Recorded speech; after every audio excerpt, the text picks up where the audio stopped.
democracynow.org, The War and Peace Report. I'm Amy Goodman with Aaron Mate. We spend the rest of the hour with the legendary author, poet, activist Alice Walker.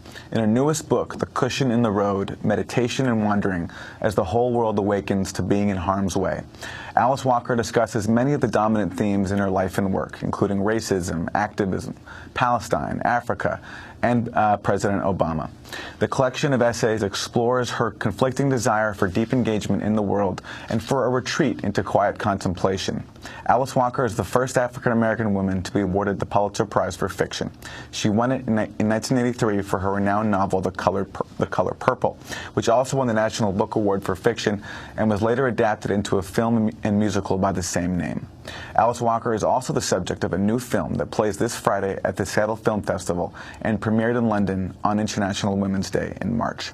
The film is called Alice Walker, Beauty and Truth, and is directed by Pratibha Parmar. This is a clip from the trailer.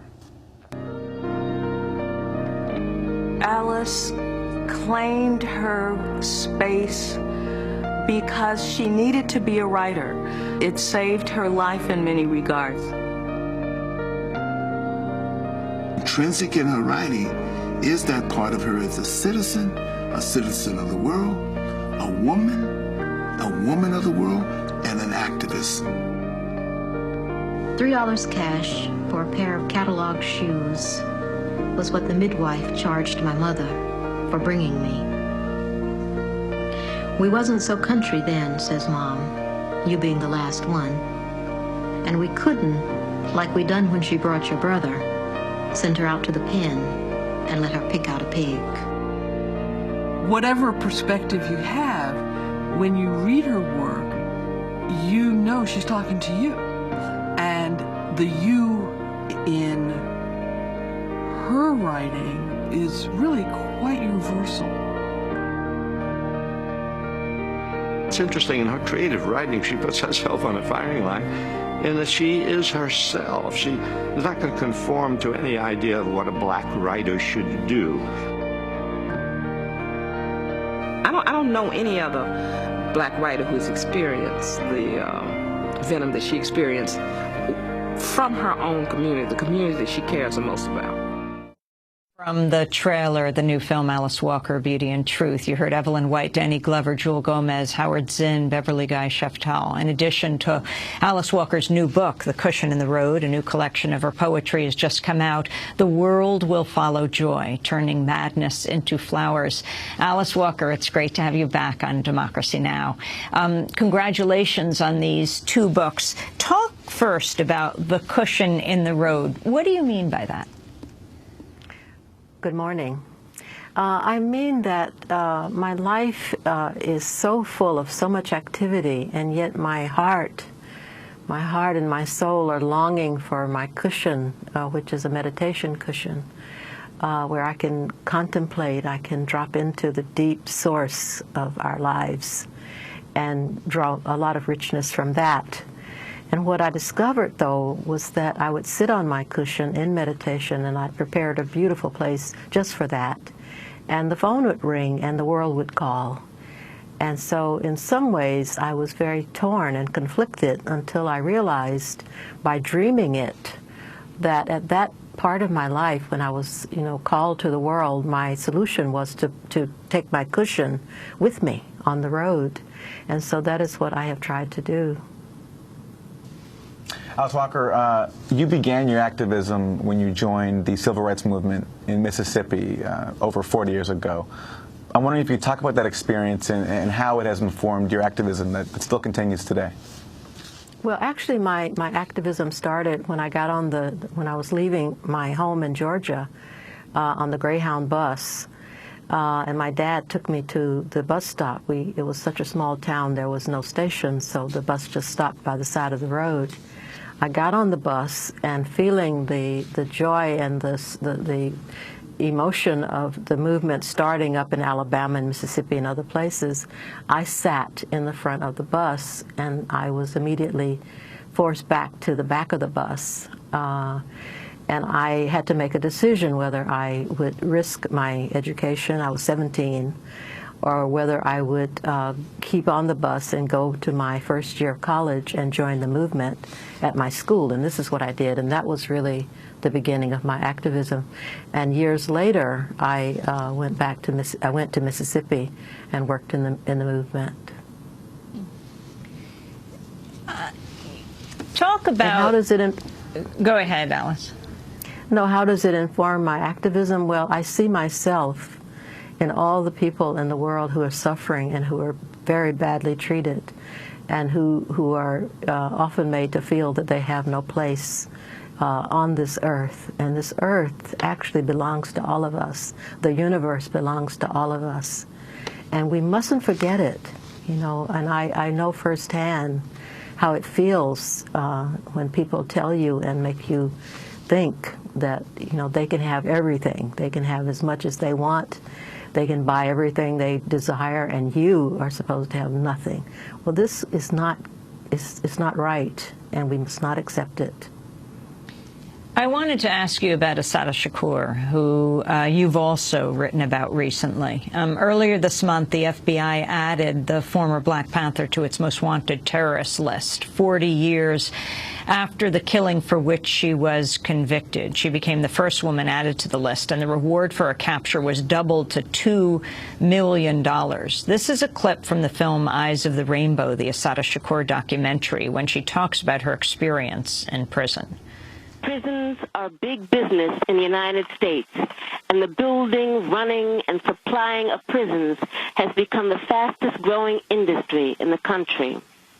Factories are moving into the prisons, and prisoners are forced to work for slave wages. This super exploitation of human beings has meant the institutionalization of a new form of slavery. Those who cannot find work on the streets are forced to work in prison. That was Assata Shakur, and that's from Eyes of the Rainbow. Alice Walker, after the roadside shooting in which Assata Shakur was severely wounded, and she went to trial and was convicted, a crime she says she didn't commit. She escaped from prison and got political asylum in Cuba, where she has lived for decades. Your thoughts on what has most recently happened, her being added to the terrorist list? Well, I see it as an attack, really, a sort of covert, sneaky attack on Cuba. I think that the governments, all of them that in recent memory, have wanted to destroy the Cuban people, really, and their insistence on their freedom and their dignity. And I think this is a way of saying that, you know, you have a, quote, terrorist there, and we have a right to go in and get her. And so this could cause a very big fight between these countries, which have never had peace in my lifetime. You dedicated The Cushion in the Road, Meditation and Wandering as the Whole World Awakens to Being in Harm's Way, to Celia Sanchez Mandule and Fidel Castro Ruz. You say revolutionaries, teachers, and spiritual guides who were as well one of the most inspiring power couples of the 20th century. Why this dedication?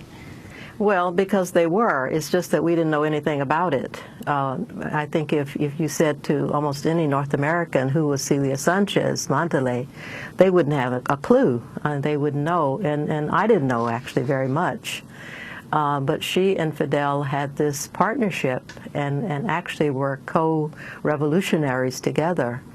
And she was very prominent in the leadership of the Cuban Revolution. And there's a new book about her called One Day in December by Nancy Stout. It's the life of Celia Sanchez. And this is a woman who can teach a lot of us about what it feels like and what it can be like to come face to face with the reality that your country's being not only stolen from you, but trashed, absolutely degraded. You know, your mountains despoiled, your rivers a mess, your children badly educated, if educated at all. So this book, I think, is crucial for people to have a guide, especially women, but also men, of course, a guide to see what it's like to actually confront you know, the forces that are literally destroying you. They're destroying your children. Horrible food, horrible laws, you know, rich people permitted to own much more than anyone should own of anything, and poor people being continually ground into the dust. Alice Walker, I want to ask about your travels. You've gone to Gaza, you've gone to Rwanda and the Eastern Congo. Can you talk about these experiences and what they left you with?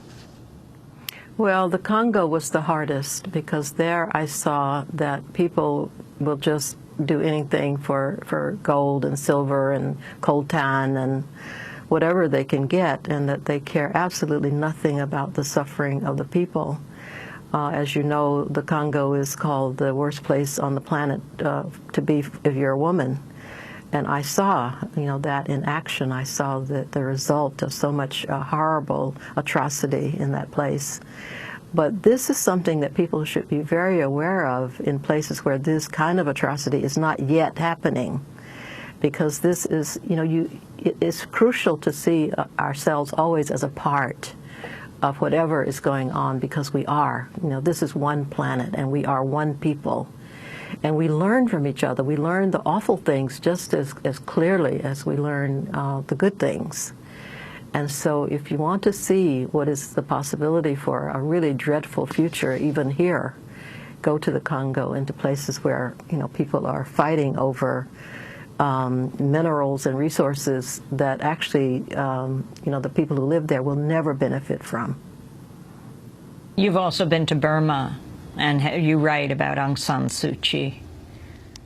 Well, I went to Burma before she was freed from house arrest, and we actually went and tried to get our cab driver to stop in front of her gate so we could just, you know, sort of bear witness. But he was so afraid that he couldn't stop, and he was, you know, sort of wanted us to get out of his cab because we put him in danger. But now she is out, of course, and actually once she was freed from her house arrest and she started talking to the world herself, I haven't really kept up. You know, I feel that she's such an amazing being, and she's so smart, and she has a good heart, and she's a practiced meditator, which I think is of value, because it means that her thinking is the kind of thinking that understands that the harm that you do to others is the harm that you do to yourself, and you cannot think then that you can cause wars in other parts of the world and destroy people and drone them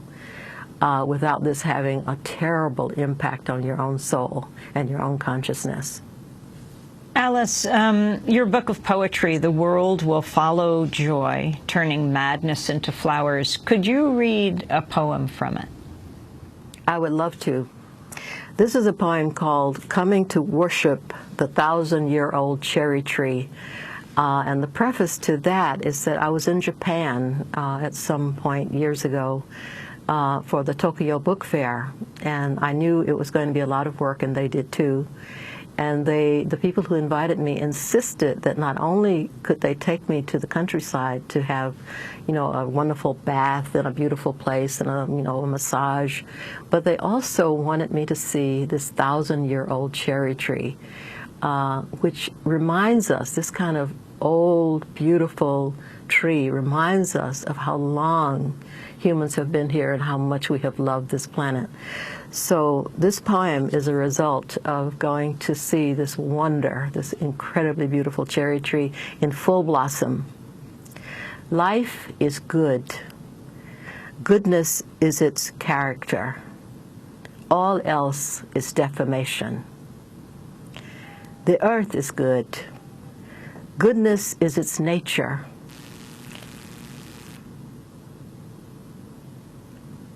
Oops. Nature is good. Goodness is its essence. People are also good.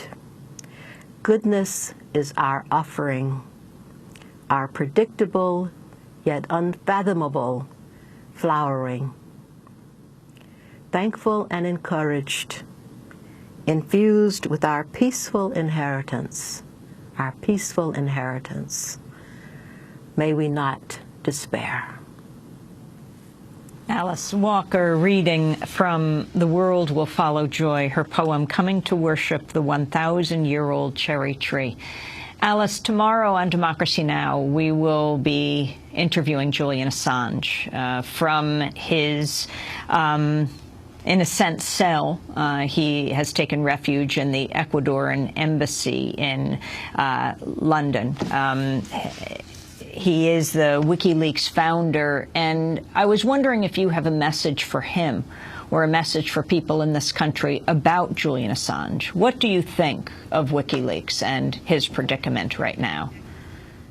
I think unless the people are given information about what is happening to them, they will die in ignorance. And I think that's a big sin. I mean, if there is such a thing as a sin, that's it. To destroy people and not have them have a clue about how this is happening. So I think that when people like Assange step up to this place of sharing knowledge about what is happening, I think it's an honorable place. I know that there have been charges against him for, other things, but personally, I would have to be convinced.